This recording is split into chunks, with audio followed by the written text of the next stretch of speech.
Hallo, ich bin Annalena und ich freue mich, dass du dabei bist, um mit mir gemeinsam zu basteln. Mit meiner Pop-up-Geburtstagskarte zum Stempelset auf Spritztour mache ich beim Video-Hop ein Stempelset 5 Ideen von der Stempelfamilie Angela Köber mit. Schau dir also auch die anderen Videos an und schon hast du 5 tolle und vor allem unterschiedliche Ideen, was du mit diesem einem Stempelset machen kannst. Das Stempelset gibt es momentan gratis bei der Celebration, jetzt noch in diesem Monat und Februar. Für 60 € Einkaufswert kannst du dir das dazu aussuchen.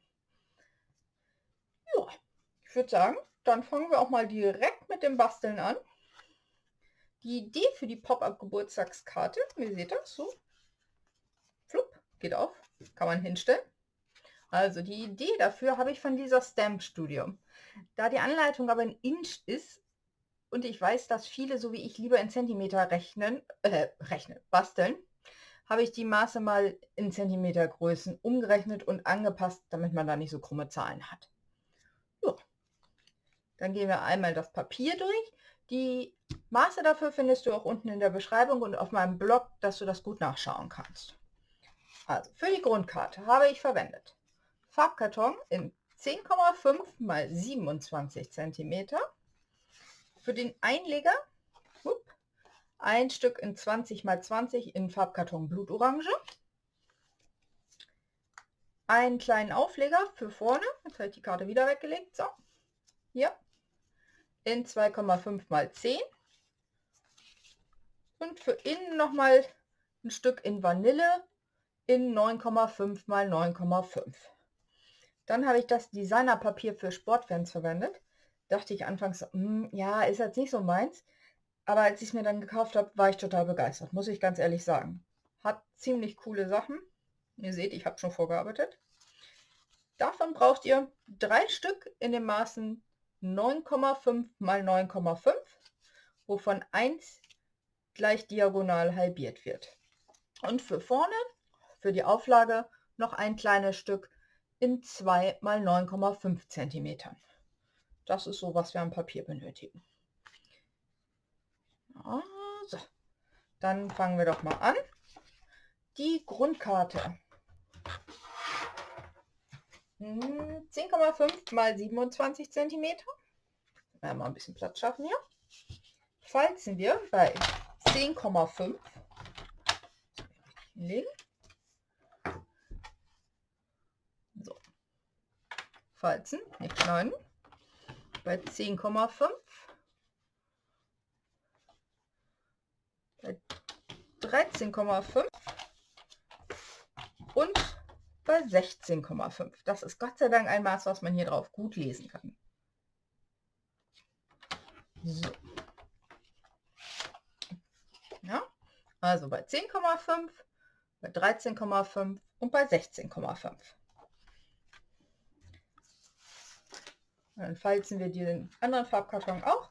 Der ist 20 x 20 und der wird zweimal bei 10 cm gefalzt. Einmal 90 Grad gedreht.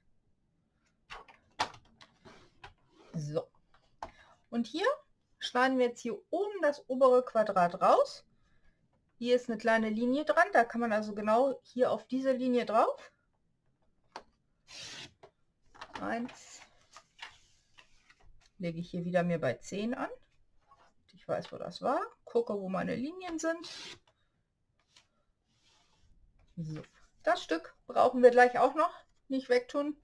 Das wird für vorne für die Karte verwendet. So, und dieses Stück, die gegenüberliegende Seite, was wir rausgeschnitten haben, falzen wir auch einmal diagonal, damit dieser Knick entsteht. So, oben in dieser Rille anlegen, unten. Ich lege es dann ein bisschen mittiger hin und gehe drüber, damit das nicht so gegen das Papier stößt. So, dann haben wir nur noch ein Teil. Eins von den 9,5 x 9,5 Designerpapierstücken. Die beiden Spitzen ausrichten, dass sie auf dieser Rille liegen. Und einmal diagonal ausschneiden. Die lege ich erstmal beiseite. Und das war es erstmal mit dem Falzbrett. gelegt werden. So. Hier unsere Falzlinie. Einmal mittig falzen. Ja, das ist ja super. Kein Falzbein zur Hand.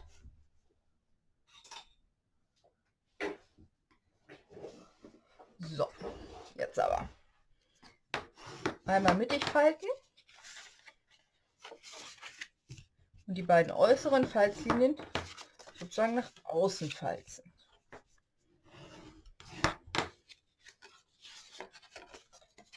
Dadurch entsteht hier so eine Falte und die kleben wir jetzt mit Tombow einmal zusammen. Das ist das, was hier hinten die Karte zusammenhält. Dann nehme ich auch lieber Tombow, weil der ein bisschen besser hält als doppelseitiges Klebeband. Ist ja ein bisschen was Spannung drauf. So, einmal gut festdrücken. Genau. Also als ich das Stempelset gesehen habe, ich war da gleich ganz begeistert von. Auch die Sprüche sind wirklich schön.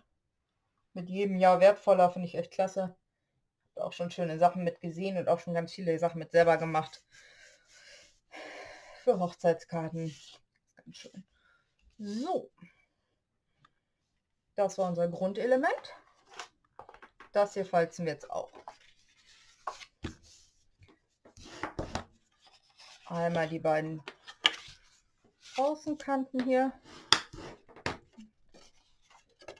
So, die stehen innen drin.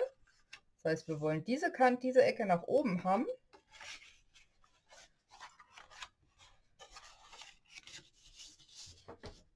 Wenn ihr es nicht auch beim ersten Mal richtig rumfalzt, das macht nichts, das könnt ihr dann nochmal drehen. Und dann falzt das einfach nochmal in die andere Richtung. Kann sich so zusammenklappen. Seht ihr? So. Da können wir jetzt schon unsere diagonalen Elemente aufkleben.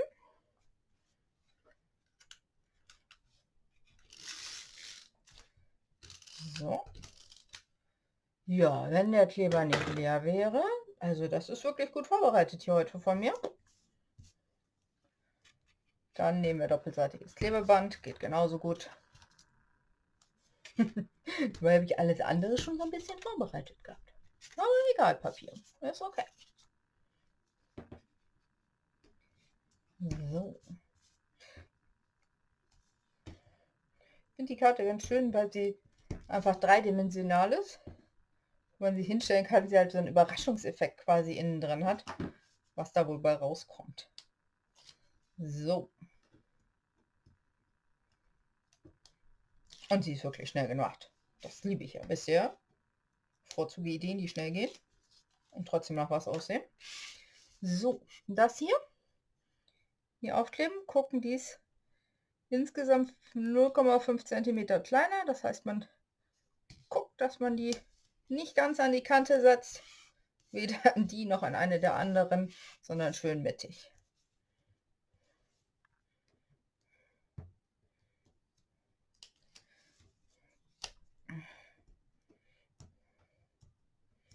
Ja, komm schon. Wie gesagt, das Papier ist echt cool mit diesem Autospurstreifen. Ich bin mir nicht sicher, ob die das wirklich darstellen sollen oder irgendwas anderes, aber passt perfekt hierfür. So. Das Element wird erst ganz am Ende eingeklebt. Wir gestalten das erst und dann kleben wir es ein. Genau. Das ist das, was wir geschnitten haben. Dann nehmen wir nochmal hier die Außenseite. Das Stück, was hier oben drin war, das kommt jetzt hier drauf. Einmal die Mattung.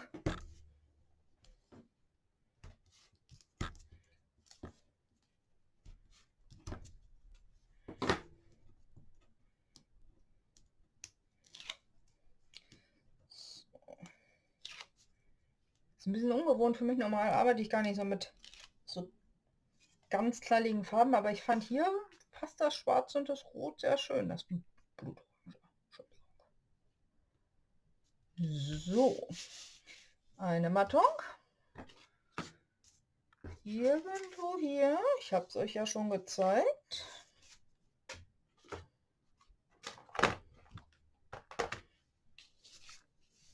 Okay. Hatte ich eben da hinten, hat es sich versteckt.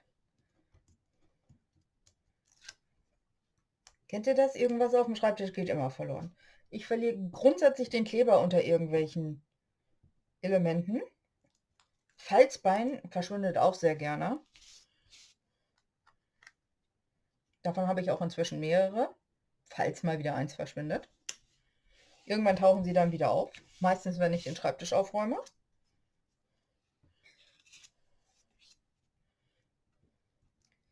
So, jetzt habe ich hier eine Mattung drunter geklebt.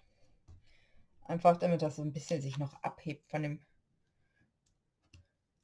Untergrund.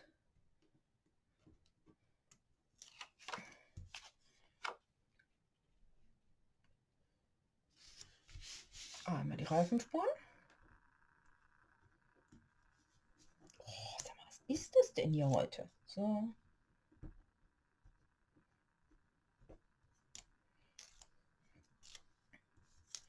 Dann gucken wir mal. So gleich nehmen. Ja, doch. Okay. Dann fahren Sie diesmal in dieselbe Richtung.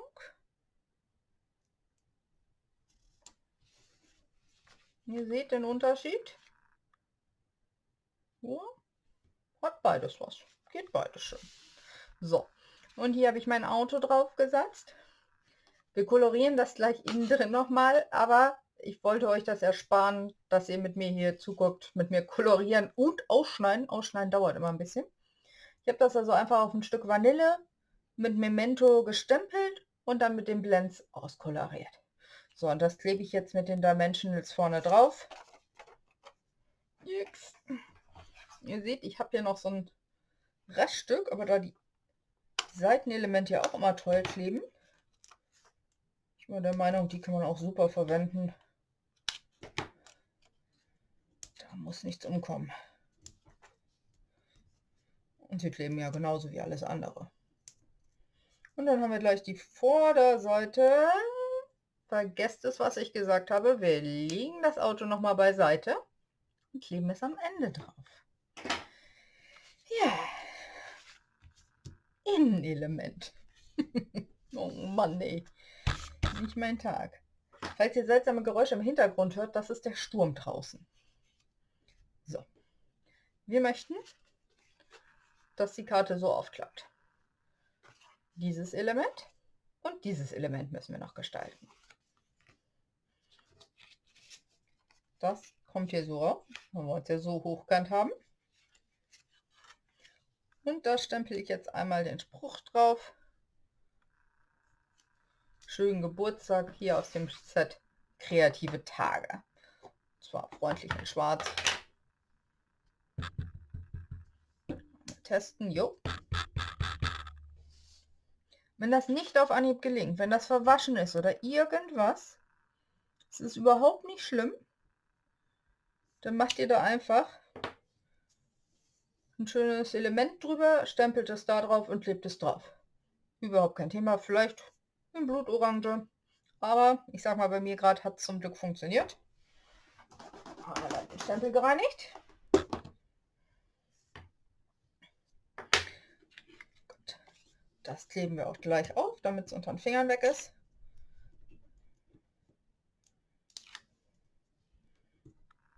Bin schon ganz gespannt, was die anderen in ihren Videos drin haben. Gesehen habe ich mich noch nicht. Da freue ich mich schon drauf, verschiedene Ideen zu sehen. So, dann denken wir wollen die Karte hochklappen, deshalb ist es für uns jetzt hochkant. Aber wenn wir die Karte klappen, ist es richtig. So. Dann das Stück 9,5 x 9,5 in Vanille. Vanille habe ich deshalb gewählt, weil das Designerpapier auch in Vanille ist. So, da stempel ich jetzt einmal den Bus drauf. Ja, sieht ganz gut aus. Und da möchte ich auch noch einen Spruch unten drunter haben. Richte ich hier mein Papier an den Linien vom Karo-Papier aus. Oben wollen wir auch noch was drauf stempeln. Also nicht ganz mittig, aber auch nicht ganz am Rand gesetzt. So.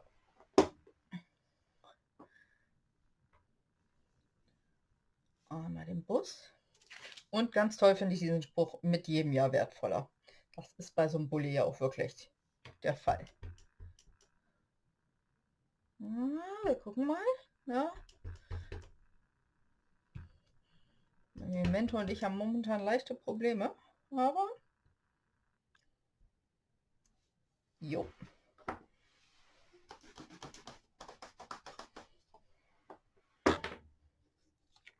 Die Kamera das mitmacht, da. Mit jedem Jahr wertvoller. So. Ich habe mit Memento gestempelt, weil Memento auf Wasserbasis ist, so wie unsere anderen Farbkissen oder Stempelkissen, weil es dann sich nicht mit den Blends vermischt. Die Blends sind auf Alkoholbasis. Dadurch, wenn man jetzt mit den Blends darüber geht, läuft das Schwarz da nicht rein.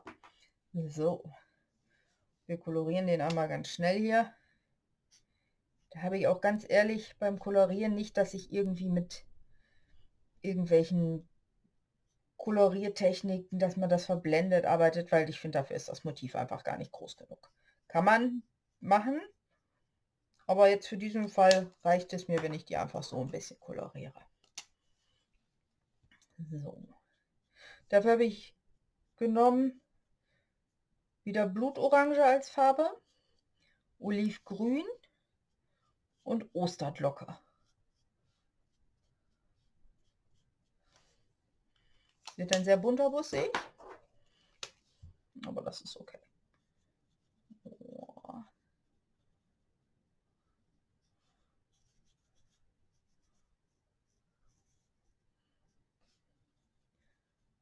Ihr seht halt, das Schwarz läuft da jetzt nicht rein. Das ist natürlich hier hinten das Licht, vorne das Licht. Für die Fenster nehme ich Babyblau. Ja, kann man ja auch sehen.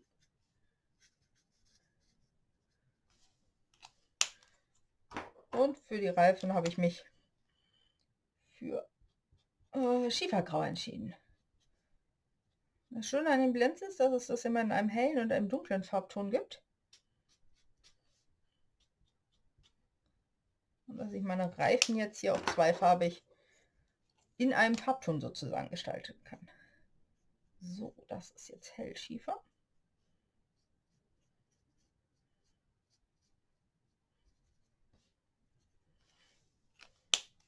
So, und da mir das noch nicht weit genug rauskommt, das Schiefergrau, so ich sehe, man sieht es, aber mir gefällt es noch nicht. Ich möchte es noch ein bisschen dunkler haben, gehe ich einfach noch ein zweites Mal drüber, damit es noch ein bisschen dunkler wird. So. Und ihr seht, es verläuft nicht. Gut, das reicht mir aber noch nicht. Ist ja ein Geburtstagsbus. Deshalb habe ich aus dem Set Kreative Tage noch die Luftballons dazu genommen. So, dann nehme ich jetzt dieselben Stempelfarben und stempel da noch ein paar Luftballons dazu. Und zwar auch wieder in Osterglocke. Immer dran denken, die Stempelkissen zu schließen, damit sie nicht austrocknen. Ganz wichtig. In Olivgrün.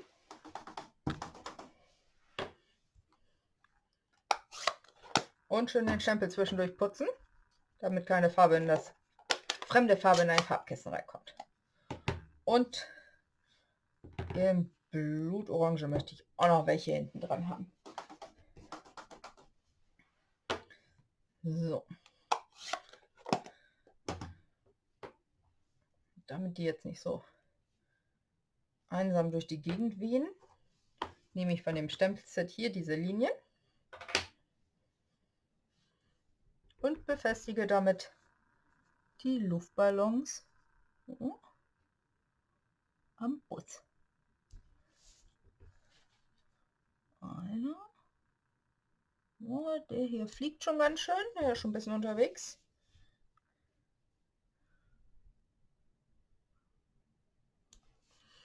Letzte. So. Und dann nehme ich noch den anderen dazu.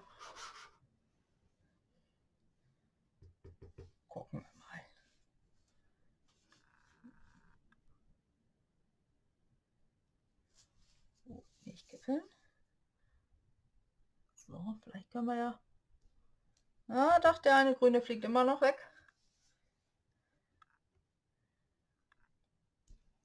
So, jetzt sieht das doch eindeutig nach einem Geburtstagsbus aus. Das gefällt mir gut.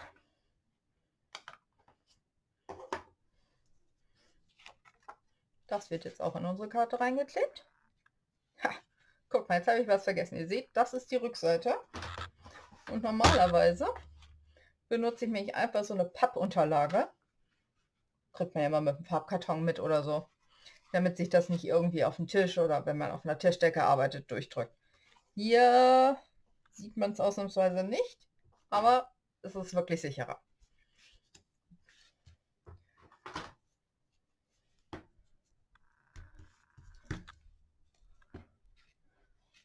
Kleben wir das auch mal fest.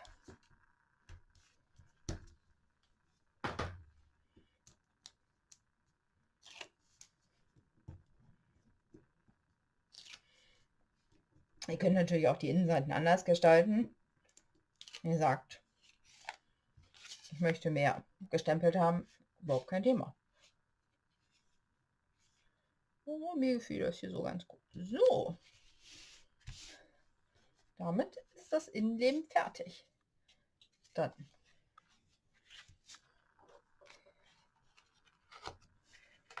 so wird es reingeklappt, damit es sich so aufklebt. Also, am leichtesten ist es, das einmal nach oben, nur nach unten und hoch. So. Da nehme ich dann auch wieder Tombow.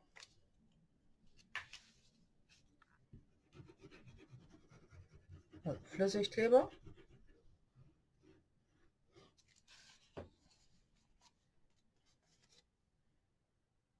Jetzt wieder so klinken.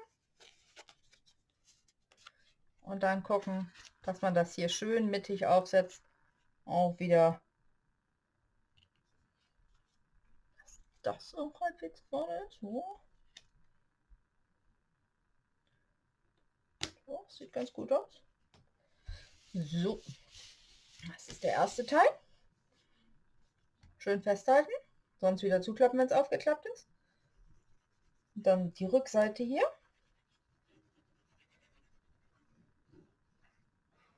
Auch schön mit Kleber. Und dann einfach sage ich. Das ist wirklich einfach. Einfach zuklappen, ordentlich feststreichen und schon steht die Karte. Und jetzt kommt das Auto, was ich vorhin versucht habe. Das habe ich extra nicht vorhin drauf geklebt, weil es mit den Abstandsklebehaltern, wenn ich es hier festdrücken müsste, wäre es mir im Weg gewesen. So. Und schon fährt das kleine Geburtstagsauto mit den Paketen los zum Empfänger. Und man kann sich schön hinstellen. So, ich hoffe, dir hat meine Anleitung gefallen. Dann lass mir gerne einen Daumen hoch da. Und vergesst auch nicht, dir die Videos von Angela, Irmtraut, Karin und Jonas anzusehen. Du findest sie verlinkt in der Beschreibung und in der Playlist auf Spritztour, was jetzt auch gleich am Ende des Videos zu sehen ist. Viel Spaß beim Nachbasteln, Annalena!